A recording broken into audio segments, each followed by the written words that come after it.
Rebonjour à tous et toutes et bienvenue dans cette dernière partie des vidéos de Nouvel An avec les sorties à venir en 2020. Je vais faire une petite nouveauté cette année, c'est que comme j'ai démarré mes vidéos de réaction au trailer, je vais vous signaler sur quel film je ferai des réactions au trailer et sur lesquels vous pourrez voir des vidéos sortir. Comme ça vous saurez sur lesquels il faut en attendre et sur lesquels il n'y a pas besoin d'en attendre. Le 29 janvier nous avons Jojo Rabbit. C'est un film super particulier, c'est là que tu vois la puissance de Disney, personne n'aurait jamais dû parler de ce film, mais comme c'est fait par Taika Waititi, qui a fait Thor 3, qui va faire Thor 4, et qui a réalisé des trucs dans Mandalorian, etc., et que c'est un mec Disney, et bah du coup Disney bien corporate, le fout partout, ils lui ont filé un film avec Fox Searchlight Pictures, maintenant qu'ils ont racheté Fox, ils ont pu lui faire un film qui est pas un film à la Disney chez Fox, et l'histoire de Jojo Rabbit, c'est une adaptation d'un roman qui suit un gamin qui est dans les jeunesses hitlériennes, dans les années 40, et qui se rend compte un jour que sa famille, qu'il pensait être bien national-socialiste, héberge et abrite une juive dans leur grenier. Ce qui va forcément mettre son monde à sens dessus, d'autant que ce personnage est un gamin qui voit beaucoup de choses, qui se crée son propre monde, et dans son propre monde, son meilleur ami, c'est Adolf Hitler. Joué par Taika Waititi de façon comique. Je sais pas trop ce que ça peut donner, le film a l'air complètement barré, la bande-annonce a l'air plutôt cool, mais je sais pas ce que ça peut donner.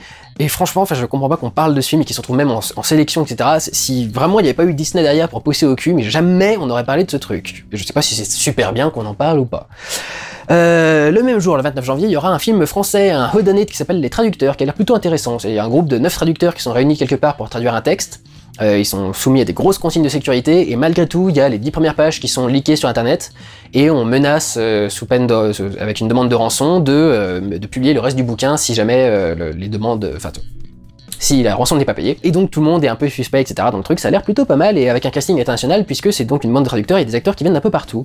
Le 5 février, nous avons un film fantastique français. Je crois que ça commence vraiment à commencer à se faire, les films fantastiques, parce que je crois qu'il y a une bourse au CNC qui a dû commencer à exister. Et du coup, c'est qu'on finit par faire des films fantastiques, parce que du coup, ça permet de toucher de l'argent de certaines bourses du CNC.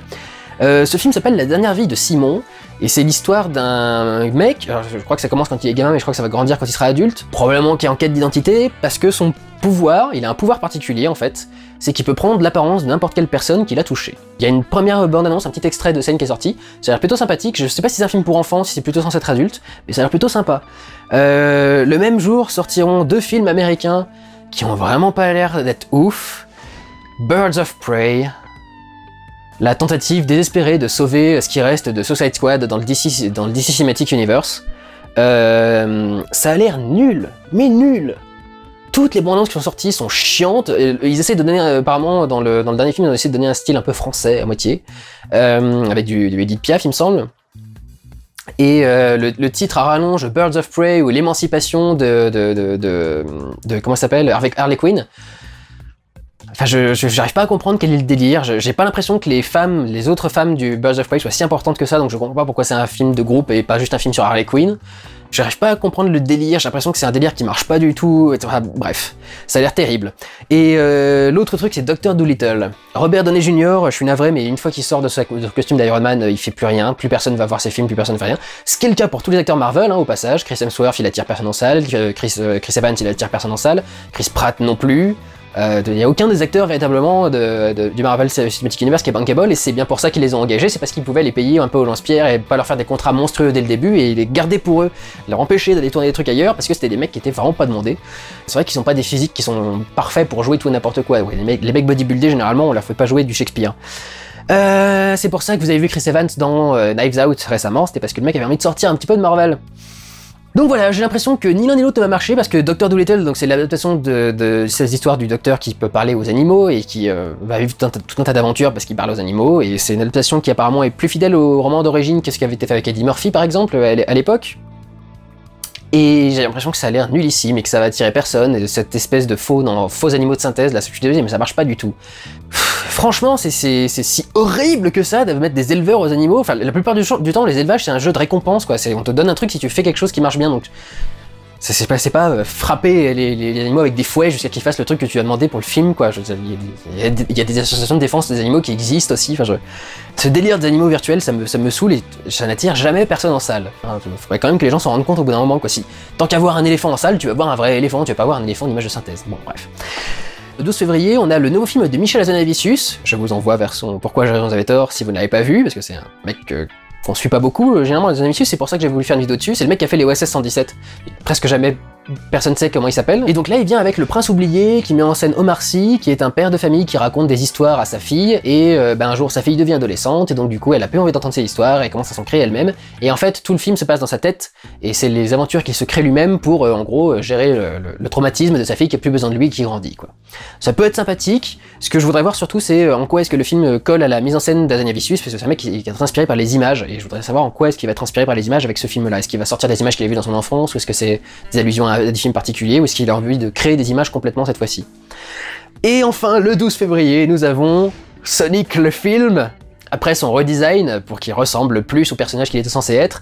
Moi, je m'en fous de Sonic, donc j'ai jamais eu de problème avec le design original. Le film a quand même pas l'air ouf, mais ça peut toujours être drôle, on verra bien, je sais pas. C'est Jim Carrey qui me fait peur, j'arrive pas à savoir s'il va être intéressant ou pas, en Robotnik ou pas. Et on va bien voir de quoi parle le film, mais j'ai pas l'impression que ce soit un truc sensationnel non plus. Dès qu'on fait venir des personnages d'un univers particulier dans notre monde réel, genre les Schtroumpfs, généralement c'est un peu un annonciateur de merde. Le 26 février, il y a un film qui est par le réalisateur de Dickeneck, il y en a plein qui doivent connaître ce film, qui était une comédie belge, qui sort, qui s'appelle Lucky, qui est par rapport à un personnage qui a un chien qui s'appelle Lucky, et apparemment le chien est au centre de plein de trucs qui vont se passer dans le film. Comme il y a beaucoup de fans de Dickeneck, je suppose que ça peut vous intéresser. Moi personnellement, j'avais pas spécialement aimé Dickeneck quand je l'avais vu à l'époque. Donc voilà. Le même jour, il y a un film qui s'appelle Dark Waters, qui est apparemment un film sur... Vous savez, il y a eu tout un truc par rapport à la ville de Flint, je crois, dans le Michigan, qui a eu un problème d'eau polluée au plomb récemment. Et en fait, je crois que c'est un film sur ce truc-là, Dark Waters. Je pensais que c'était une adaptation du Dark Water de Hideo Nakata japonais, mais qui a déjà été adapté d'ailleurs aux États-Unis avec Jennifer Connelly dans le rôle principal. Mais non, c'est un truc sur les eaux contaminées. Et la même semaine sort The Invisible Man.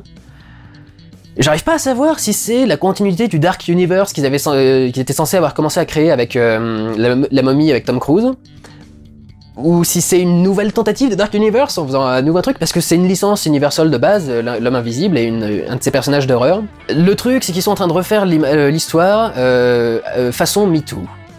C'est-à-dire que l'histoire de l'homme invisible, c'est qu'il y a un mec qui a passé toute sa vie à trouver un moyen pour devenir invisible, et il fait quoi une fois qu'il est devenu invisible? Eh ben, il harcèle sa copine. Parce qu'il n'y a rien de mieux à faire quand un scientifique qui est de génie, qui a réussi à trouver un moyen de te rendre invisible, que d'harceler sa copine chez elle. Donc voilà, donc c'est une histoire de nana qui est poursuivie par un mec qui a trouvé une solution pour devenir invisible, et qui donc l'a fait passer pour une folle, je suppose, puisqu'il a trouvé un moyen de faire en sorte que les gens ne le voient pas, ou etc., etc. Je sais pas si c'est la façon la plus intelligente de traiter le truc, ça peut être une façon, on verra bien ce que ça va donner. Le 4 mars sortira le nouveau film Pixar, qui s'appelle En Avant, qui a l'air nullissime. Pas du tout l'air intéressant, espèce de truc fantastique, mais alors c'est un monde de fantasy dans lequel qui a quand même évolué jusqu'au monde moderne. Alors l'histoire qu'ils sont en train de créer au milieu là et tout, c'est pas avec les mecs qui veulent le retour de leur père ou je sais pas trop quoi. Enfin, je vois pas du tout le film marcher. Et le même jour, il y aura un biopic sur Charles de Gaulle qui va sortir. Je savais pas qu'on en préparait un, mais apparemment si. Le 11 mars, on a un film qui a surveillé, qui est le nouveau film de Marjane Satrapi, qui est une réalisatrice que j'adore depuis ses débuts, depuis Persepolis, depuis The Voices. J'avais pas vu Poulet aux prunes, mais les gens m'en avaient dit du bien généralement. J'aime beaucoup ce qu'elle fait en réalisation, et j'attends de la voir faire d'autres films. Et là, elle est en charge d'un film sur Marie Curie, qui s'appelle Radioactive, et qui donc va revenir sur comment Marie Curie a découvert le phénomène de radioactivité. Et ça a l'air plutôt pas mal, avec des images assez intéressantes, et des visuels assez perchés. C'est vraiment le style de Marjane Satrapi. Ça peut être très très intéressant. Le 18 mars, nous avons la suite de A Quiet Place, Sans un bruit numéro 2 qui va sortir. Qui apparemment va à la fois montrer les débuts de l'attaque, ce qui a l'air plutôt intéressant. Il y a une scène qui est pas mal dans la bande-annonce, j'ai regretté de pas avoir fait une petite vidéo de réaction dessus, qui est entièrement faite dans la voiture, donc qui est une scène faite pour te faire ressentir la réalité du truc. Une réalité que tout le monde connaît, c'est être en voiture avec ses parents, dans la rue, ou dans une ville en train d'arriver quelque part. Et là, t'es en train de vivre cette réalité avec des monstres qui viennent t'attaquer en même temps, ça fait quelque chose de vachement intéressant, et le fait d'avoir travaillé ça, je crois que c'est quasi en plan séquence déjà dans la bande-annonce, c'est plutôt pas mal. Mais on va aussi voir ce qui se passe après, et le truc c'est qu'apparemment les monstres sont pas le seul problème qui sont posés aux survivants, il y a d'autres soucis que les humains se créent entre eux apparemment. Je sais pas ce que ça peut valoir comme film, on va bien voir. La même semaine sortira Lucy in the Sky, film avec Natalie Portman qui joue le rôle d'une astronaute qui revient sur Terre et qui souffre du mal de l'espace. Parce que alors, je sais pas si ça s'appelle comme ça, le mal de l'espace, le spleen de l'espace. En gros, être dans l'espace a complètement changé son regard, sa vision des choses et sa vision du monde. Et en fait, elle a du mal à trouver de l'intérêt dans le quotidien, elle est bloquée sur le truc de l'espace, tout a été relativisé à l'extrême dans sa vie, et du coup elle a beaucoup de mal à se réadapter à sa vraie vie, ça peut être vachement intéressant comme film. Le 25 mars sortira la version live action de Mulan, et alors maintenant qu'on a vu le premier trailer, c'est très clair ce qu'ils essayent de faire, ils essayent de faire un film chinois. Si vous n'êtes pas au courant, les Chinois surkiffent les reproductions de bataille et les grandes scènes de bataille. C'est pour ça par exemple que vous avez vu la Grande Muraille, et la Grande Muraille c'est presque que ça, c'est que d'immenses scènes de baston, c'est un truc qu'ils adorent, les Chinois. Ils adorent voir les films qui reconstituent toutes les grandes batailles de la Chine, entre la Chine et le Japon. Il y a eu un film qui s'appelait Mongol qui est sorti il y a pas longtemps sur les attaques de Gengis Khan. C'est leur passion, ils adorent les grandes scènes de baston avec des grandes armées. Et donc Disney leur offre un film de grande baston avec des grandes armées qui tourne autour de Mulan. Et parce que c'est fait pour parler au public chinois, il n'y a pas de musique, parce que le public chinois apparemment déteste les comédies musicales, donc ils ont retiré toutes les scènes de comédies musicales. Mais why not? On verra bien ce que ça va donner. En tout cas, c'est pas moi qui vais aller voir le film, parce que... non. Non, déjà entre le fait que ce soit un Disney et les films à la chinoise, là, c'est pas trop mon style. J'en ai vu pas mal, hein, c'est pour ça que je vais me permettre de dire ça. D'ailleurs, j'ai un Mulan. Voilà, donc je l'ai pas gardé parce que je l'ai acheté et que je l'ai kiffé, c'est une fan qui m'avait offert. C'est pour vous montrer à quel point, vous voyez à quel point les Chinois sont vraiment fans de ce truc-là, quoi. Ils ont déjà un Mulan. Alors est-ce que celui de Disney va vraiment les intéresser ou pas? Est-ce qu'ils auront mieux adapté le truc ou pas? Je sais pas, mais bon, en fait c'est vraiment ça le projet de Disney avec ce truc-là. C'est pas faire plaisir aux fans comme ils l'ont fait avec le Roi Lion et tout dans ce genre-là, c'est qu'il faut qu'on attaque le marché chinois. Il y a un pognon monstrueux à se faire sur le territoire chinois. Il faut absolument qu'on arrive à en tirer une partie, et donc on va faire des films qui plaisent aux Chinois, quoi. Parce qu'apparemment ils les aiment pas, nos Star Wars, nos trucs dans ce genre-là, donc ça... Peut-être que les Chinois ont du goût, quand même. Donc voilà, Mulan, on verra bien ce que ça va donner, mais c'est vrai que moi, les films chinois de ce style-là, c'est pas mon kiff. J'en ai fait une overdose quand j'étais ado, en fait, quand j'étais, adolescent. Parce que au collège, j'ai fait une spécialité chinois. J'ai eu beaucoup de mal avec le chinois en lui-même. Et après, le truc, c'est que moi, j'avais un prof qui était à fond, du coup, dans la Chine, et qui arrêtait pas de faire des trucs par rapport à la Chine, et qui nous a montré des tonnes de films chinois. Donc des films de guerre comme ça, j'en ai bouffé, et là maintenant c'est bon, j'en peux plus, quoi. Pareil, tous ces trucs, genre la cité d'or, Hero, etc. Enfin, je ne peux pas regarder ces trucs. J'en fais une overdose. Donc Mulan, ce sera pas pour moi. Quelqu'un d'autre vous fera la vidéo sur une autre chaîne. Moi, dans la même semaine, je me concentrerai beaucoup plus sur La Daronne. Un film français qui a l'air très sympa avec Isabelle Huppert qui joue une dealeuse. Ça me fait beaucoup penser du coup à Paulette, qui était le film qui avait fait mon directeur d'école avant que j'aille faire mon école de cinéma, l'ESSEC. Mais en gros, c'est une nana qui est traductrice arabe et qui, à cause de certaines connexions et à cause de certains trucs, etc., finit par se retrouver avec du shit à vendre. Et du coup, elle va essayer de créer tout un tas de réseaux de connexions, etc. Et du coup, ses connaissances de l'arabe va l'aider à réaliser certains trucs pour faire certains deals, etc. Ça a l'air plutôt cool, honnêtement, plutôt fandard. Et Isabelle Huppert a l'air très drôle dans ce rôle-là. C'est pas le genre de truc que je l'ai vu vraiment jouer, donc je pense que ça peut être vachement sympa à regarder. Et nous avons également une adaptation de Jane Austen, nous avons Emma qui sort cette semaine-là, et d'après ce que j'ai vu dans la bande-annonce, ça a l'air plutôt sympathique. Dans le genre se moquer un peu de la bourgeoisie anglaise, très serrée, etc. Ça marche plutôt bien. Le 1er avril, c'est une blague. Nous allons enfin avoir les nouveaux mutants qui sont reportés depuis 2 ans quasi, qui ont été tournés depuis 2017. Donc cette fameuse histoire qui prend les mutants de l'univers des X-Men, vite fait, mais a priori c'était même un spin-off par rapport à leur saga X-Men à eux, et qui se concentre sur des mutants qui sont enfermés dans une espèce de maison hantée, et qui doivent du coup s'en sortir avec leur pouvoir face à des trucs très spéciaux, et peut-être surnaturels. Ça peut potentiellement être super cool, et j'ai très peur qu'ils l'aient foutu en l'air avec des reshoots, etc. quoi, comme ils ont fait avec Ad Astra par exemple, ou avec tout un tas de films qui sont sortis cette année de 20th Century Fox qui sont pas terribles, qu'ils ont un peu remonté un peu n'importe comment, quoi. Le février, nous aurons le nouveau James Bond, No Time to Die, ou Mourir peut attendre en français, dont on essaye de faire parler. Alors, ils ont essayé de faire une communication, ça va se retourner contre eux, mais violent, Ils ont essayé de faire toute une communication comme quoi 007 est devenu une femme noire maintenant. Oui, enfin regardez vite fait le trailer du truc. En gros, James Bond a abandonné son rôle, sa place, il est parti du MI6. Une nouvelle nana est arrivée et cette nouvelle nana est le 007. Vous pariez combien qu'à la fin du film, il va récupérer sa place et que c'est pas elle la nouvelle 007. Je n'y crois pas une seconde. Je peux me tromper, hein. Souvent quand je prends les paris, je me trompe. Et j'ai vraiment pas l'impression que ce soit ce film-là qui va changer le truc. Et c'est justement là que tu vois que ce genre de choses a des limites. La saga s'appelle James Bond. Mettez pas une meuf là-dedans, ça n'a aucun sens. Si vous voulez faire des sagas avec des meufs, il y a des sagas avec des meufs qui existent, mais refaites pas une saga qui existe avec un mec pour mettre une meuf dedans, c'est le meilleur moyen pour se faire allumer après. Ensuite, le 15 avril, nous aurons la sortie de Black Widow, nouveau film Marvel Cinematic Universe, qui franchement m'attire pas du tout et je vois pas ce que ça de si ouf que ça pour l'instant à donner. Nous aurons aussi la sortie du nouveau film de Yann Kounen qui s'appelle Mon Cousin. J'ai pas eu trop d'informations sur le film, il y a peu d'images, il y a pas de bande-annonce, il y a pas de truc dans ce genre-là, mais Yann Kounen c'est un mec qui fait des films plutôt bons, j'ai toujours aimé son 99 francs. Donc j'espère que ça pourra être un film pas mal et à regarder, donc je vais le surveiller. Ensuite, le 6 mai, il y a un film qui va être particulier. Ce film s'appelle Light of My Life est réalisé et a dans son rôle principal Casey Affleck. Vous savez que j'adore Casey Affleck depuis Manchester by the Sea. Vous savez aussi que les femmes adorent Casey Affleck. Et alors l'histoire du film, c'est qu'il y a eu une apocalypse qui a tué absolument toutes les femmes de la Terre, sauf la fille du personnage principal, la fille de Casey Affleck, qui doit donc la protéger face à la violence des hommes et à ce qui pourrait se passer dans le monde. Un peu comme Woody Allen, t'as l'impression que c'est sa réponse au mouvement MeToo et aux accusations qu'il a eues sur la gueule.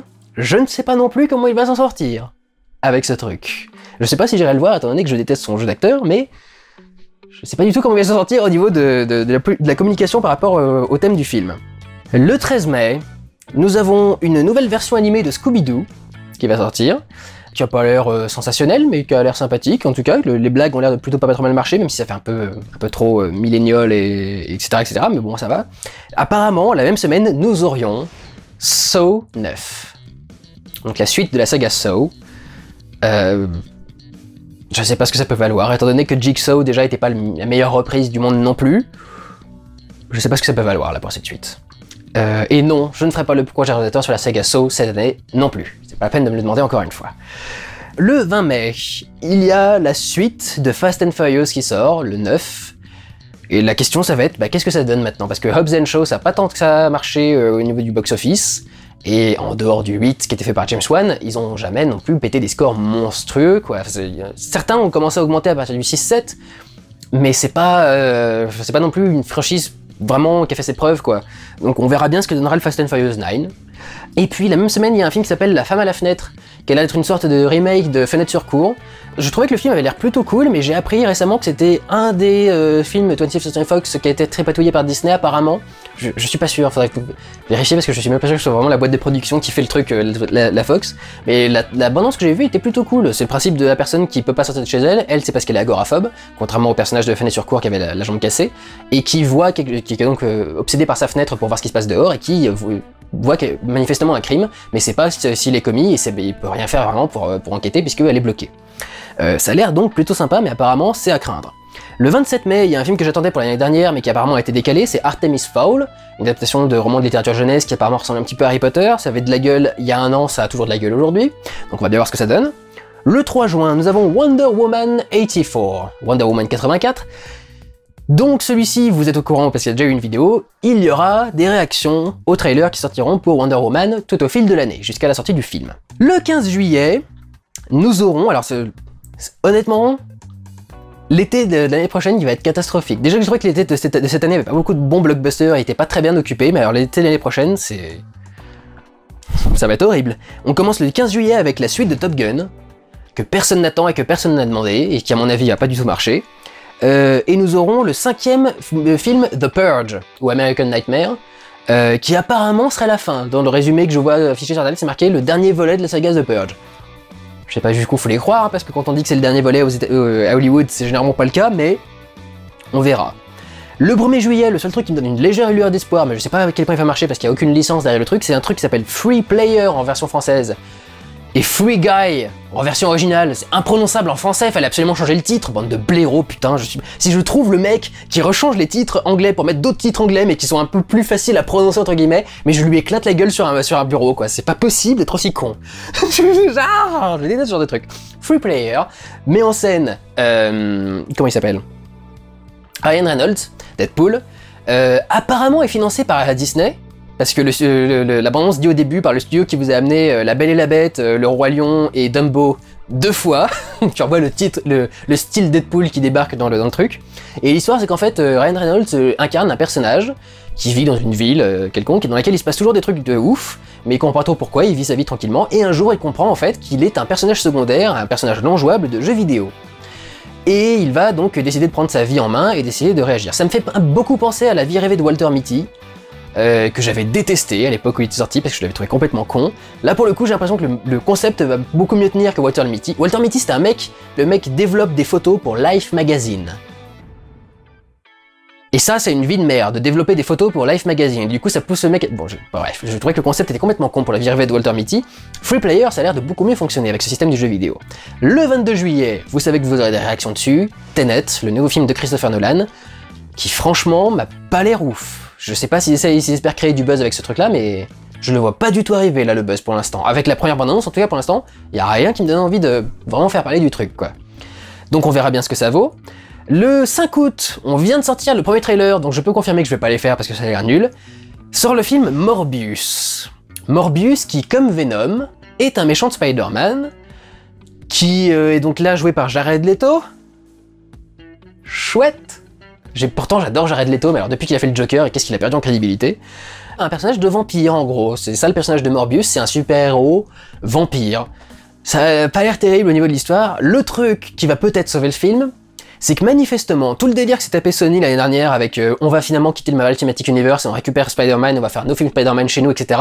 A priori c'était pas vraiment pour faire les films Spider-Man chez eux, je crois que Sony a négocié d'une main de maître que comme ils sont partenaires du Marvel Cinematic Universe et qui produisent les films, Spider-Man du Marvel Cinematic Universe, ils se sont dit mais en fait on voudrait bien avoir une part du gâteau nous aussi, donc on va faire nos films dans la licence Spider-Man et on va les connecter à votre licence Marvel. Michael Morbius.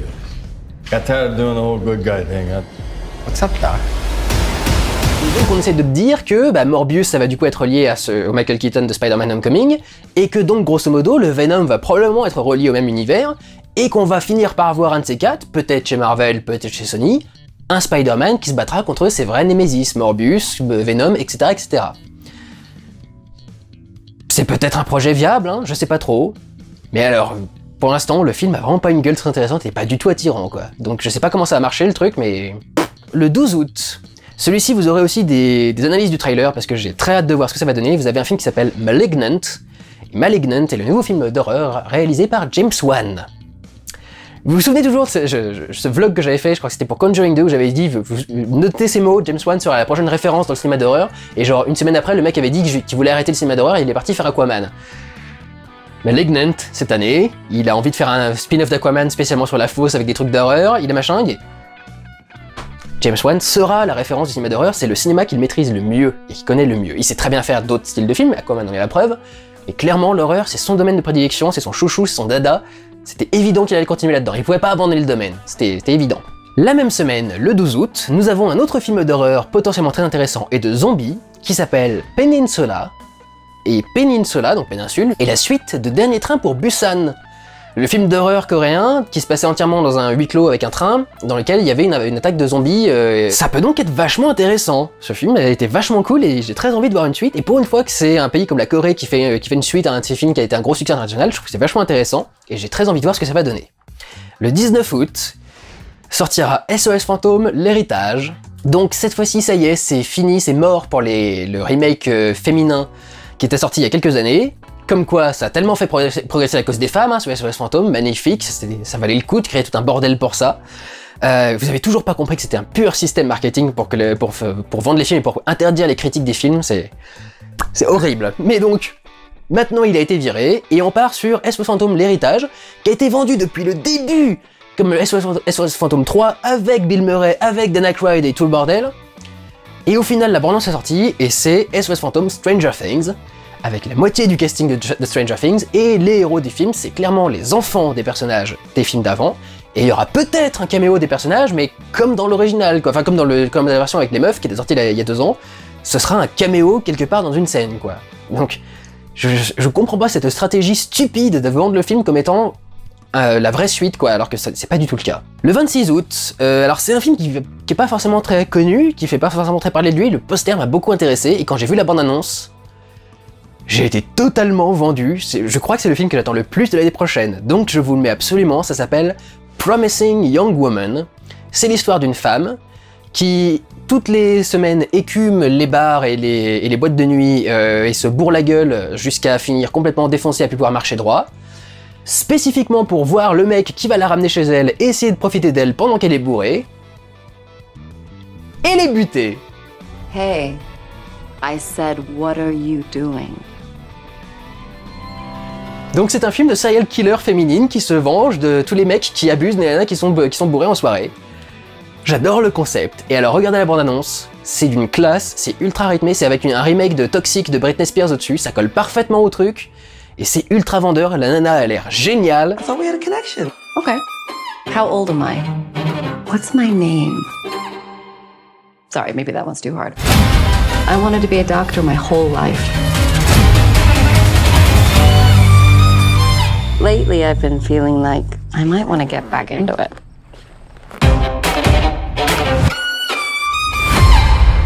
J'ai l'impression que ça va être un de mes films préférés de l'année prochaine. J'attends avec énormément d'attente Promising Young Woman. Le 9 septembre va sortir un film qui s'appelle Monster Hunter, réalisé par Paul W. Sanderson avec Mila Jovovich, parce qu'après Resident Evil, ils se mettent à Monster Hunter. J'ai rajouté un S au milieu pour je sais pas quoi. Le couple diabolique qui vous a causé les Resident Evil va vous causer les Monster Hunter cette année également. De quoi se plaint le peuple? Je sais pas ce que ça veut valoir. Monster Hunter, je comprends pas en quoi ça peut être adapté en scénario de film, c'est quand même à la base un truc où t'es juste dans un open world à buter des monstres pour récupérer de l'argent et grinder ton personnage et arriver au niveau suivant. Enfin, je sais pas comment tu fais un film à partir de ça. Mais pourquoi pas?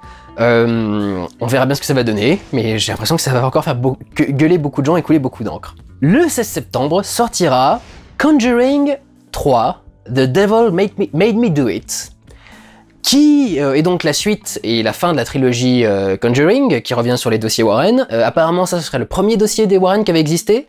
Le seul truc qui me crée pas tant d'engouement chez moi pour ce film, c'est que c'est pas réalisé par James Wan, qui a fait les 2 premiers Conjuring. Et du coup, j'ai très peur de ce que ça peut donner. J'ai été voir en plus les archives Wikipédia des dossiers Warren, et de ce dossier Warren en particulier. Ça a pas l'air d'être l'histoire la plus fascinante du monde. Hein. C'est l'histoire d'un petit gamin qui a été possédé, et on a essayé de le déposséder pendant tout le film, et finalement, le démon est parti un peu ailleurs. Ça a pris des jours et des jours, avec 36 000 prêtres qui sont venus exorciser le truc. Je sais pas trop ce que c'est, mais je sais pas si ça va donner un très très bon film. On verra bien. La même semaine sort Last Night in Soho, film qui doit provoquer aucun engouement chez vous, donc je vais rajouter que le film est réalisé par Edgar Wright, réalisateur de la trilogie du Cornetto et de Scott Pilgrim vs. The World. Donc j'attends beaucoup le truc, sachant que je pensais que ce serait juste du coup un film à la Edgar Wright, mais c'est pas juste un film à la Edgar Wright, c'est un film d'horreur psychologique par Edgar Wright. Shut up and take my money. Now! Quelque part dans la liste d'Allociné sur laquelle je vais chercher toutes ces sorties de films, il est marqué pour le 30 septembre un projet sans nom Sony Marvel. Donc a priori c'est pas Morbius parce qu'il est affiché quelque part. Je sais pas ce que ça peut être. Donc peut-être qu'il y a un autre projet qui va être annoncé d'ici la fin de l'année, peut-être que c'est un vieux reste de je sais pas quel projet annoncé à une époque de je sais pas trop quoi. Je sais pas ce que c'est. Donc je sais pas s'il y a un truc le 30 septembre ou pas. Mais après il y a peut-être un projet Sony Marvel. Le 7 octobre, il y a un film qui va s'appeler BIOS, donc comme la BIOS d'ordinateur, BIOS, qui a l'air assez space, mais qui peut être intéressant. C'est l'histoire d'un robot qui, dans un futur post-apocalyptique, est chargé de protéger le chien de l'humain qui le possède. Je sais pas trop du coup ce que ça peut valoir, mais apparemment le robot va prendre pas mal de trucs par rapport au fait de s'occuper du chien, ce qui peut évoquer dans l'idée l'histoire du petit prince et du renard qui doit éduquer, qui doit élever, et ça lui permet du coup d'apprendre la relation d'amitié, etc., etc. Je sais pas trop ce que ça peut valoir, mais ça peut être potentiellement plutôt pas mal. Donc, on va essayer de garder un œil sur ce truc-là. Le 14 octobre, c'est vraiment le moment dont je voulais vous parler, parce que les Français sont des cons. On ne produit quasi jamais de gros films en France. Et quand on en produit, il y en a un dans l'année, quoi. Il y a 2 gros films qui vont sortir cette année en France, de grosses productions françaises. C'est Blaireau, mais alors j'y reviendrai, veulent sortir les 2 en même temps. Alors... Déjà, il y a un film produit par Warner France qui s'appelle Comment je suis devenu super-héros, réalisé par Douglas Attal, je crois qu'il s'appelle. Le premier film de super-héros français, qui a l'air en plus d'être plutôt pas mal. J'ai l'impression que les pouvoirs sont pas forcément naturels, que tu peux les obtenir grâce à une espèce de drogue, il y a cette espèce de plan où tu vois le mec se remplir les narines d'un espèce de pouvoir monstrueux et rouge là. J'ai l'impression qu'il va y avoir un truc qui est plutôt intéressant, qui est plutôt malsain, qui peut être plutôt cool et qui peut être vraiment recherché. Qu'on n'essaye pas de faire un film de super-héros pour faire un film de super-héros, qu'il y aura quelque chose d'intéressant. Les premières images, ça se passe dans un lycée, t'as l'impression que du coup ça va être un lycéen qui pète un peu un câble avec, je sais pas, il doit être harcelé ou un truc dans genre là, il finit par cramer tout le monde. Ça peut être potentiellement très intéressant parce qu'on va aller dans tout ce que le cinéma américain n'ose pas aborder justement, pour rester commercial et viable. Ça peut donc être vachement intéressant, mais alors c'est quand même très con de sortir ça en face de Kaamelott premier film. Faut vraiment être débile, putain. Depuis le temps que les gens attendent Kaamelott premier film, vous allez foutre un autre film en face de Kaamelott.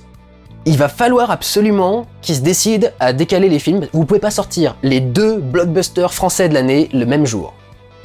Il y a un moment, faut arrêter d'être con, quoi. Je veux bien que vous ayez peut-être des petites vendettas à régler, mais il y a un moment, faut quand même arrêter d'être con. Les 2 vont en prendre dans la gueule s'il se passe un truc comme ça. Donc je comprends pas ce délire, et j'espère vraiment que ça va changer d'ici la sortie des films, quoi. Du coup... Je ferai des analyses de trailer quand même pour le comment je suis devenu un super-héros, parce que ça peut être intéressant de voir du coup ce qu'on va faire enfin comme film de vraiment grand spectacle quoi en France. Ça fait longtemps que j'ai pas vu un projet de cette envergure être fait en France, donc on le suivra. Le cas Kaamelott va être compliqué, parce que ceux qui me connaissent le savent déjà, Kaamelott j'ai pas de problème avec, c'est sympathique, hein, mais ça ne m'a jamais fait rire, et je ne suis jamais rentré dedans. Que ce soit les tout petits épisodes des premières saisons, que ce soit les saisons... Les livres 5 et 6, je crois, un truc dans ce genre là, où d'un seul coup les épisodes il va faire une demi-heure ou je sais pas trop quoi, où il y a eu beaucoup plus de production, où l'humour un peu réduit. Quelle que soit la version, j'ai regardé les 2, je n'ai jamais aimé ce truc. Donc je peux pas aller voir le film, ça me fait chier, la licence Kaamelott me fait chier. Me demandez même pas de vous expliquer pourquoi, parce que je vois ce qui devrait être drôle dans la phrase, je vois ce qui devrait marcher, etc. Ça ne fait pas rire, jamais. Donc, le film Kaamelott, je suis peut-être pas la meilleure personne pour en parler, je ferai des analyses du premier trailer, juste pour voir à quoi ça ressemble, et si ça a de la gueule. Éventuellement, si après le premier trailer je me dis « Ah tiens, finalement ça a l'air pas mal, je vais m'y intéresser », je verrai pour aller voir le film, mais je pense que j'analyserai que le premier trailer. Si je ne me gourre pas, dans ma liste, à la même date, était annoncée sur le site d'Allociné, en tout cas, une suite pour Spider-Man Into the Spider-Verse. Ça me paraît tôt pour faire une suite à Spider-Man Into the Spider-Verse, ça fait que 1 an et demi, 2 ans qu'il est sorti le premier, ça me paraît très rapide pour sortir une suite. Sait-on jamais, peut-être que c'est le cas. La date n'est peut-être pas forcément à garder en tête. Le 21 octobre, nous avons un nouveau film de Robert Zemeckis. Non, vous savez, je regarde avec dépit la chute inexorable depuis des années et des années de qualité de son cinéma. Et là, il revient avec un film qui s'appelle en français Sacrée sorcière. Du coup, le titre m'a dit quelque chose, je me suis un petit peu renseigné, et en fait, c'est une nouvelle adaptation d'un roman qui s'appelle The Witches, qui a déjà été adapté dans les années 90, et je me souviens parfaitement de ce film, enfin parfaitement, je me souviens en particulier des enfants transformés en souris, etc., et de la reine, enfin de la chef des sorcières qui était avec ses cheveux noirs, très très lisses, etc. Enfin, c'était un film que j'aimais beaucoup quand j'étais gamin, je vais sans doute essayer de le regarder du coup, avant que le film sorte, et c'est cette histoire-là que Robert Zemeckis réadapte. Je me demande même... vu que c'est orienté pour les enfants, si ce serait pas un film d'animation de Robert Zemeckis, mais je crois que c'est un film live action. J'espère qu'on va enfin du coup retrouver un film intéressant de la part de Robert Zemeckis, parce que moi je vous dis, ça fait un bon bout de temps qu'il fait plus rien d'intéressant, que ce soit avec Allié et Bienvenue à Marwen récemment, le mec est en mort cérébrale du cinéma, quoi, c'est catastrophique. La même semaine, et alors je vais le noter juste parce que je pense que les mecs seront ravis de m'avoir foutu dans le cul, j'avais fait un vlog il y a quelques années sur un film qui s'appelait Bigfoot, le Bigfoot Junior je crois, film d'animation franco-belge qui avait pris le sujet du Bigfoot pour essayer de faire un film d'animation et essayer de faire un succès international. Et j'avais dit que c'était complètement con parce que les Américains n'avaient aucun intérêt à regarder un film sur Bigfoot. Pour eux-mêmes, ça devenait ringard les trucs sur Bigfoot. Et s'ils avaient besoin d'un film sur Bigfoot, ils iraient pas voir celui-là. Le film a fait 226 000 $ de recettes sur le sol des États-Unis. Donc j'avais raison. Le truc, c'est qu'ils m'ont quand même niqué parce que le film valait 20 millions € à être produit. Et au final, sorti dans absolument tous les territoires du monde, et étant un film pour enfants, et ben il a quand même retrouvé son investissement, il a fait 48 millions à l'international. Je sais qu'ils m'ont dans le nez, l'équipe, parce qu'ils m'ont envoyé des messages après que j'ai fait mon vlog sur leur film en disant « Putain, on s'est fait chier sur ce film, t'as chié sur notre travail, etc. » Écoutez les gars, j'y peux rien si vous avez bossé sur de la merde. Au final, enfin quand même merde. Et j'ai jamais dit en plus que le film était mal fait techniquement, j'ai dit que l'histoire était totalement idiote. Donc j'ai pas compris pourquoi les animateurs sont venus me voir en disant on me chie dessus. Mais manifestement, ils ont réussi à se venger parce que ils vont quand même produire leur suite. Donc bien fait pour vous les gars, hein, vous allez pouvoir faire la suite d'une grosse merde. Pardon, je suis mauvaise langue, il a fait 289 000 $ aux USA. J'ai cherché un petit peu trop bas. Donc voilà, il y a la suite du film Bigfoot qui va sortir. Je suppose que vous êtes super contents les gars. Le 4 novembre, nous avons un nouveau film Marvel avec Eternals. Je sais pas du tout comment ça va marcher ce truc, et je suis en fait très curieux de voir comment va fonctionner la phase 4 de Marvel, maintenant qu'ils ont perdu absolument toute leur tête d'affiche. Robert Downey Jr. en Iron Man, Chris Hemsworth en Thor, Chris Evans en Captain America, quasi tous les persos principaux ont disparu, et tous ceux qui sont restés, on n'a vraiment pas eu beaucoup d'occasions de développer notre relation avec eux, parce qu'on les a vus soit dans leur propre film qui les introduisait, et qui était basé sur l'introduction de leur pouvoir, soit dans les films Avengers qui les ont reliés. Du coup, un mec comme Doctor Strange par exemple, à quel point il a la capacité d'attirer les foules et d'être vendeur et d'être bankable, j'ai vraiment du mal à le savoir. Ils nous vendent l'histoire du prochain Doctor Strange comme étant le premier film d'horreur de la saga Marvel. Je voudrais bien savoir jusqu'où ils vont aller, apparemment film classé moins de 16 ans et tout le bordel. Je serais très surpris de voir quelque chose de vraiment intéressant venir de là, mais ce sera pas pour cette année. Ils vont commencer avec les Eternals, et c'est donc toute une bande, tout un groupe qui va être introduit d'un coup. Je sais pas si c'est le meilleur coup à faire, ça, je pense que ça va être quand même très proche des Gardiens de la Galaxie, surtout s'ils ont le ton Marvel habituel, donc je sais pas si c'est une bonne... mais je sais pas du tout comment va marcher la phase 4. À l'heure actuelle, je trouve qu'aucun des projets de la phase 4 n'est vraiment attirant, commercial ou donne envie, quoi. Même les projets Disney+, genre les séries sur Falcon et je sais plus comment s'appelle l'autre, là. Quelqu'un a vraiment envie de voir les suites des aventures de ces deux mecs-là, Falcon et Soldat de l'hiver. Vous avez vraiment envie de voir les suites de leurs aventures? Enfin, ça intéresse vraiment quelqu'un de regarder une série là-dessus? Tous les trucs qu'ils ont prévus pour l'instant pour la phase 4, j'y trouve... Il y a des effets d'annonce qui sont intéressants.